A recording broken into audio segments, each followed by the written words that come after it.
Welcome to the Coffee Experts Club. If you're at all interested in anything we talk about in this episode, go ahead and check out the description down below. Or if you even just want to know more about us, click on the links below. Now on to the episode. Yes, Coffee Experts Club. Hello. We are here today. Ben, Drew, great to be with you guys. Great to see you as well, as always.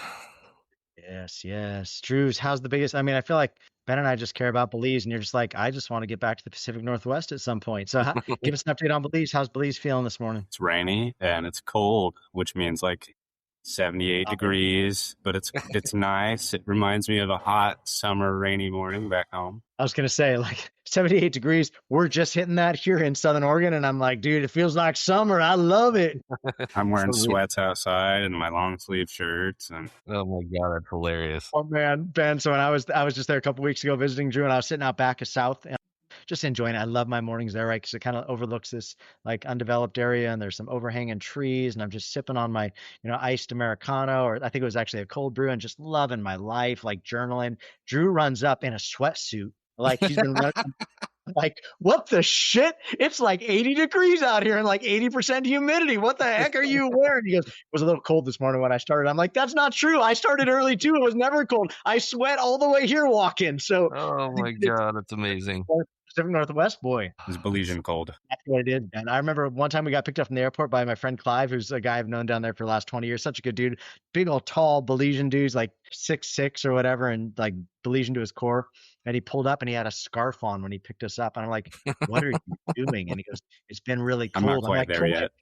It's like 75 now, bro. There's nothing cold about what we're experiencing right now. My Lord. Anyway, hey guys, I thought we could talk about something. Drew sent me over a video the other day, and it was a flashback to the Roasters days. Any of you coffee experts that are joining us this morning, all three of us came out of a coffee expression some years ago called Roasters Coffee out of Tri-Cities, grew from just one shop into 15 shops and a roastery by the time they exited and they sold to BlackRock. And so it was, and that all came through the Collab team. That all came through me. BlackRock reached out to me and said, hey, you still working with roasters? Do you think they'd be willing to sell? And I said, yeah, I really do think they're willing to sell. They're kind of in the middle of it right now. And we're talking through some things. And so we got to see all three of us pretty front row seats. And Ben, you longer than me and Drew. I think Drew and I both came in around store number 4 or 5. And then from there, it only took off 10 more locations plus the roastery. But like we all three had a pretty front row seat to see this independent, which there aren't many independents that go to 15 and then get consolidated into a larger franchise chain, right? So it was a pretty rare experience that we got to witness. Front row seats too. We all three were there all the way through the end, right? Until the transfer happened. So I thought what we could talk about today was the electricity and the culture of roasters, because there was an electricity. There were, like, especially in those years, the video that Drew sent over to me was the 395 store, which I think was store maybe 6 or 7, right around there probably. It was after Resilient. Mid to late mid store. Yeah. So I think that like it was already into full swing. It had already been a business for probably 5, 6, 7 years, when we started getting to that point. But there was, he sent over this video and it was a grand opening dinner, because we really advocate for grand opening dinners, right? For grand opening day, it's kind of a way to get everybody together, rallied around the common cause. And Ben, you were in the video, and Drew with long hair was in the video, like much skinnier version of Ben, much longer hair version of Drew, right? Like there was just like, it was younger men days, and, but there was, even just watching this video, just a nostalgia and electricity and excitement amongst the baristas and excitement in you two guys as you stood up and played your parts. And I don't think that every coffee shop feels that. I know something that Drew and I have really experienced being down in Belize and starting these 3 coffee shops. We're almost 4 years in, 3 locations, looking to open our 4th this next year. And it's like, it's still a lot of grind. There's still a lot of lift. And I think even at our dinners, I love the way our dinners turn out, but they don't feel like that yet. You know what I mean? And so I thought, how could we talk about today? How do you create this electric culture within your shops that actually generates more people wanting to work for you, people ascending within your culture? Like maybe let's talk about, Ben, from the beginning days when you started with Wes to maybe that era, where that culture was felt in that video. And we could just talk about, how does it ascend to that place? And when do you feel like you started feeling that energy? Yeah, I mean, the early days were, I wonder if it is possible, and this is going to be the old man in me, but when we started, it was 2009. It was like social media was just kind of getting going. People were still doing super filters on their Instagram photos. And it was very wild, wild west. Like it was, there weren't a lot of rules. We kind of did whatever we wanted. We figured it out as we went. So early days, it was very much like that. That was what was attractive to me and to a lot of the other baristas. It was like, I can just come in and play Xbox and like make some coffee and give it to people as they come through, and like I just got to mop up and leave, and that's my job. Hell yeah. That only lasted for about a month, the Xbox thing, but that quickly disappeared. But it had we started out with a very much a wild, wild west. Let's just sell some coffee and have some fun type of culture. And that attracted people, definitely me. It's why I stuck around for as long as I did in the beginning days. But I think as we grew, obviously we started to grow up a little bit more as well. And that super, like, let's just come in and have fun. It was very like California skater vibes. Like, yeah, making money is cool, but it's really about having a place where we can all have fun while we make money. That started getting replaced with, okay, we do need some sort of structure. Like, somebody's got to make sure the bathroom toilets are getting cleaned. And I think that we did shift really well, is there was a lot of us who stuck around through those first 3-4 years, and we started growing up in and with the company into the leadership position. So everybody was just kind of like, oh yeah, like if you have a question, just ask Ben. And it started creating this like sort of familial type of culture where it was like everybody knows, like, everybody gets along, everybody's going out after work together. And we just sort of kind of all kept marching forward together, which kind of kept that cohesive culture. And as you see, people that are in your ranks with you start ascending to leadership, and then all of a sudden they're starting to, give the hoorah speeches at grand opening dinners. That sort of creates this culture where everybody's like, yeah, we're all in this together. Rah, rah, rah. This is all who we are together. And I think that was kind of what catapulted that whole electricity. Drew, what are your thoughts? Like, I know that you and I have had a lot of conversations about this. You and I have like spent, I feel like, hours on Voxer or WhatsApp back and forth in conversation about this, let alone our weekly meeting every week, chatting about like things that we see, things that we want, things we're dreaming for. When you hear Ben talk about those things, what are your thoughts? Because you came after that, right? You came once a lot of that was in place at the beginning days. You came in around store 4 or 5? Yeah, I came in right after Southridge got open. I applied for Southridge and I didn't get hired. So I applied again later. Drew shot down. I love it. I applied again later and got the job from Taryn, actually. Taryn and Wes interviewed me, so it was still early days if Wes was doing interviews. I mean, it makes sense, right? And it sounds like something we haven't really been able to replicate here, in the sense of we came in with a lot of structure. We came from a place with a lot of structure. I know we came and we saw what we wanted. Okay, we see what this works at 10 stores.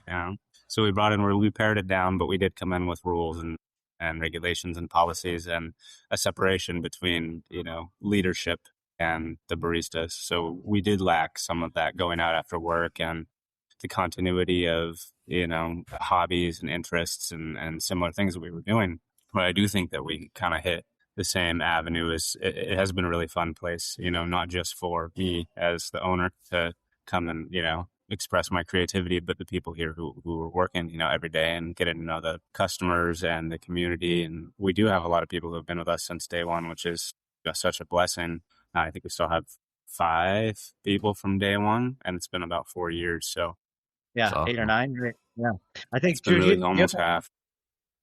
So here are my thoughts. Like, listening to you talk, I wonder if, like, obviously we watched that video, all of us together, right? And it was a snapshot, right, of midstream roasters, right? Because roaster lasted about 11, 12 years, right? Started 2009, ended about 2021, right? Lasted, maybe 12 years.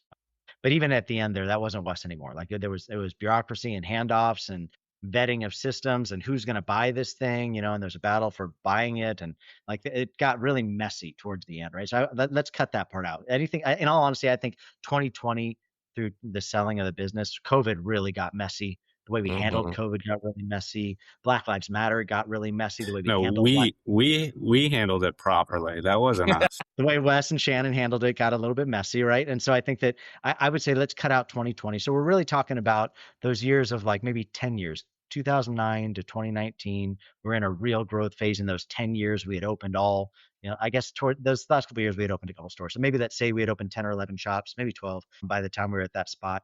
But like, I wonder if we had talked to Wes in the era that you and I are in, Drew. I wonder what that conversation will look like. I wonder what those, like, Ben, I don't know if you remember what the grand opening dinner, did we do grand opening dinners before Southridge? Because that was before my time too. Like, what did that feel like? I also want to throw in there that watching that video, Drew, one of the first things I said was, yeah, they were drinking quite a bit of alcohol there. I mean, I think you did a toast with tequila, right? Like, I think that there was a lot of alcohol on board. We've since then alcohol because Ben had bad experiences within roasters of teenage kids that Mhm. worked for us at roasters sneaking into the beer garden at like the park there on the Columbia. Like I think that there were Yep. reasons we ended up cutting things loose over time that I think contributed still to those early years. And I think that's part of what you were describing, Ben, that kind of like skater culture, early culture sounds kind of like a youth group culture. You know what I Mhm. mean? Like where it's just fun and serving coffee. And I do think that as you grow up, there needs to be better structure. Otherwise, everything like you can't scale something that's not Yep. structured. Otherwise, it's just you're making a bigger mess. So, Yeah. Yeah. what I do you mean, guys think? I think exactly that. It's easy to create a culture when you're like, "Hey, just come in and play Xbox, dude. I'll pay you. Like, just come and play Xbox, or come in and have Mm, some fun. Like, we'll go out right after work and grab some beers." Like, it's easy to create culture like that. It is difficult to run a business like that because, as cool as it sounds, like those early years, also they were very difficult. There was times where I wasn't getting paid because there weren't enough customers. There was times where, owner would freak out because the lobby is messy. Like those weren't easy times. yeah. Obviously, we look back on them with, rose colored glasses. We're like, oh, it was so much fun. We could do whatever we want. So it's almost kind of like you have to do one or the other or find a perfect balance. If you want to Right. run a good business, culture is going to take a backseat. If you want to have a very cultural forward business is going to take the backseat. And it's your job to kind of figure out, how do I align those two? Because those first 3 or 4 years, it was business took a back seat. And it felt like it too. Like we were opening up shops, but it was barely. And we had some sort of management structure, but like it was very like fly by the seat of your pants. And then what's going on with this? What's going on with that? But hey, I go out after work and get a couple beers with the baristas. That was fun. And so, Yeah. and that kind of kept a lot of that core group there was like, yeah, it's like, I may not have a job next week, but it's fun while I'm here. So why not keep doing this? And so And I we, will say that that is when Wes brought me in, was right around store Mhm. five. We were building Resilient, the roastery. You know what I mean? Like, I think that that's when Wes brought me in, and it was because he was feeling like shit's going sideways. Like, things are Mhm. feeling out of control. Like we hadn't ascended you up to your role yet. You were still a manager, like, I think. And like Drew was just coming up the ranks or had just been hired in or was getting ready. It was kind of like Cody's little sidekick, is the way I remember him, at that first like company party. Like, I remember he chased the frisbee into some like Shannon was so impressed with Drew because he got Reed's frisbee out of like the That's right. blackberry bushes. She's like, that new kid, he's great. Like I really like him. You know what I mean? So I think those were the early days. Now, obviously, fast forward by the time we ended, Ben is like COO over a 200 employees. Drew is a regional manager over 7 locations. I feel like the stress level was much different. The structure level was a lot different. Like, so I do think that you're right. Part of that is, well, how big do you want to grow, right? Because Wes Mhm. brought me in as he was on a growth trajectory. That's where the collab team a lot of times enters in, is to help people put structure into place. Maybe I killed the culture at Roasters, dude. Maybe you came in and helping Ben dial in all the systems. But I think that that probably is true. Like, what's your motivation? Do you want to stay at just 3 or 4 stores? Then you could probably get away with something that's a little bit sloppier. You know what I mean? Mhm. Do you want to continue to ascend and grow to more stores? Then you're probably going to need a little bit better structure. Would you agree with that? For sure. And I mean, you absolutely have to. And I think if you can get whichever way you're going, if you can get a core crew that's just really bought into your idea. Because that was the other thing we did really well at Roasters too, is like everybody who worked there for longer than 6 months was like, I'm gonna work here till I die because I Right. love this place. People were just bought in. And a lot of that came from a lot of us core crew who were there for 10 years. And they're like, oh, that guy's been here for 5 years. It must be great to work here. I'm going to listen to what he says. And you have me getting up there and saying, thanks for everybody working, for the grand opening. It's going to be an awesome day tomorrow. And that just creates that culture in itself of if I buy in, well, I immediately see if I buy in, what happens. Look at that guy. He's, a manager, a regional manager, because he bought in. So it creates that culture that I think helps transition you out of that, like, wild, wild west. Let's just have fun into, like I said, I literally grew up in and with Roasters. I matured and it was like, hey, everybody, let's go along for this ride. We're all growing up together into that. So if you can get people to buy in as you're kind of changing from the 3 or 4 stores into the 10 or 12 stores, then you can keep that culture line running through your business. Drew, what do you think of hearing all that? What are your thoughts? Like, obviously, that's a very nostalgic area for you. You were younger than Ben, like 10 years younger than Ben, right? So you guys, there's about 10 years difference between you guys. Mhm. Like, so you're a young kid coming up.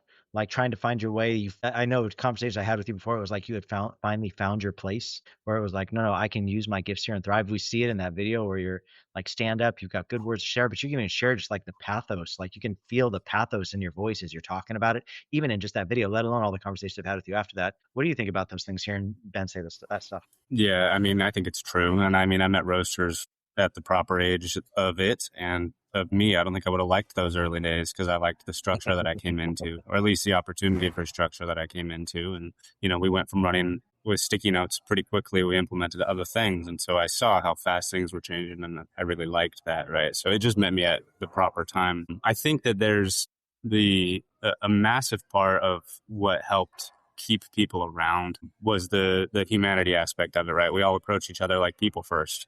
And I think that if you can keep that forward in this kind of people-centric business, you're going to attract a lot of people. And people will be kind of wary at first, right? Because it's uncomfortable to take a look at yourself sometimes, right? But that's kind of what we would have people do. Be real people together and come together and recognize each other's humanity. And hey, like you did these things wrong. For example, you didn't stamp your cups, Cody. Here's a write-up, right? And it's like, what? But I thought this was a laid-back, fun place. And it's like, no, it is, right? It's great, but you have to do X, Y, Z, right, in order to stay in the fun, enjoyable place. And so I do think that there's a lot of, there was a lot of magic in the time period that I was there. It just accelerated so fast, right? And with it, I was able to grow and super blessed and grateful for the times that I was there. But I'm also grateful for the times we have here. And I'm hoping that we can learn from the mistakes and the wins that we all experience together and kind of apply it to whatever future things that we have going on. I think, Drew and I've also talked about, Ben, is proximity to ownership. Yeah, I mean, like I think Wes was very accessible in the early years, up through a certain number of stores. I think towards the end, I feel like Wes was way less accessible. I think that you and I had conversations because you and I met weekly, like as we were trying to build out structure, and you and I had conversations about how there were baristas that worked there that didn't even know Wes, that never even met Wes. You know what I mean? And I think that once you get to a certain size, obviously the proximity to ownership changes. But I do think that there's probably some sort of magic in between, right? Where it's like owner's close enough that he's accessible, she's accessible, but not the first line of defense when like bullshit goes sideways, right? I was listening to a Gap Analyzer meeting that you had just earlier this week, which I thought you did phenomenal on, by the way. Well done on how you helped that gal. But that was the exact conversation you were having with her of you're too accessible. Like you can't be the first line of defense. Like if these people are experiencing problems, they can't just walk in and say, Mary, I've got this question. Like it's too accessible. You've made yourself too accessible. There has to be, your whole advice to her was you need to find an operator, a Terran, right? Or like what you became to Wes as Terran moved on. Like you need to find somebody that can put the structure in place and then hold this. What you were selling on, which I thought was really good, is let us come and help you put the structure into place, and then let's go recruit and find somebody for you that you can then plug into that structure who can manage it for you, so you can take a step back. So only thing that escalates up to Mary are the things that have to be escalated up to Mary, but that new operator becomes the catch-all. But I do think that puts a little bit of distance between owner and barista level, and is I think that might be a healthier way, right? Because then like owner isn't carrying all the load of the business, because there's plenty of load for the owner to carry, but he's not carrying all of the load that Drew feels right now in the day-to-day of like all managers are coming to Drew with things, right? Because Drew is the next line of defense after managers. Now the managers do beat down a lot of the noise, and we're so proud of the 3 managers we've raised up. We've raised up all these kids. They were original hires from the beginning, and they're all phenomenal, doing great as leaders.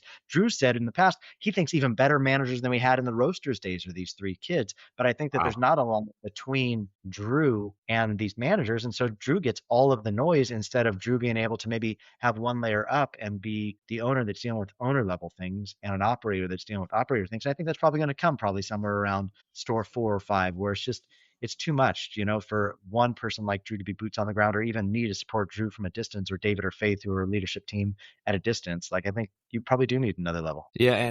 And the best way to do that, what I would recommend if you can, is you have that through line, so that even as Wes, was less accessible, all of a sudden the next layer down is me, who I've been with the company since the beginning. That's how everybody knew who I was. Ben's been here forever. So it's like, sure, the owner disappears a little bit, but the next layer down is somebody who has bought in nearly as much as the owner. And you can look to that person and go, okay, well, he started at the beginning and he's all the way up there. Like it just creates that cultural through line. And then even towards the end, like I didn't even know baristas. I'm like, oh, who are you? When I go into a shop, you must be new. So they were even separated from me. But the next layer down, they had the regionals, the Jordan and the Drew and the Steven, who were there just as long as well. So it was like this culture kept getting dripped down through employees who had ascended and had been there for so long that they immediately had this cultural authority. Whenever somebody saw them, they were like, oh yes, I'm at Roasters because I know he's been here, she's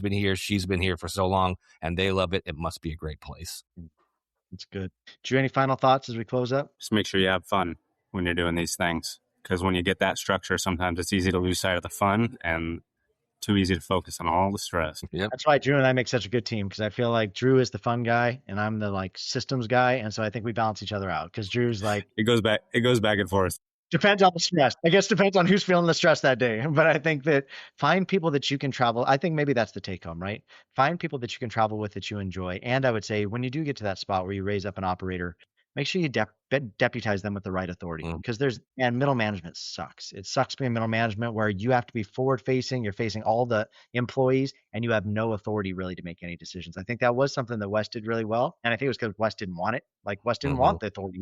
He didn't want to make all decisions, but he did like hand it out pretty freely that Drew made decisions for his whole region. You know what I mean? Ben, you made decisions over the regionals. Like I think that company wide, I think that there was a lot of empowerment. And I would say realize it is probably going to mean that you're going to have to take a deep breath and a step back. And that is scary, right? Because you're releasing your baby to somebody else to lead. But I think that's why Wes could do it, is because you guys have traveled with him so long and been such good leaders for him all that time. So yep. Anyway, I hope Coffee Experts, I hope you enjoyed it. Talking about electric culture and how do you create it. And Ben, Drew, always such an honor. Appreciate you two gents. And we'll see everybody here next week with Coffee Experts. Nice. Thanks guys. See ya.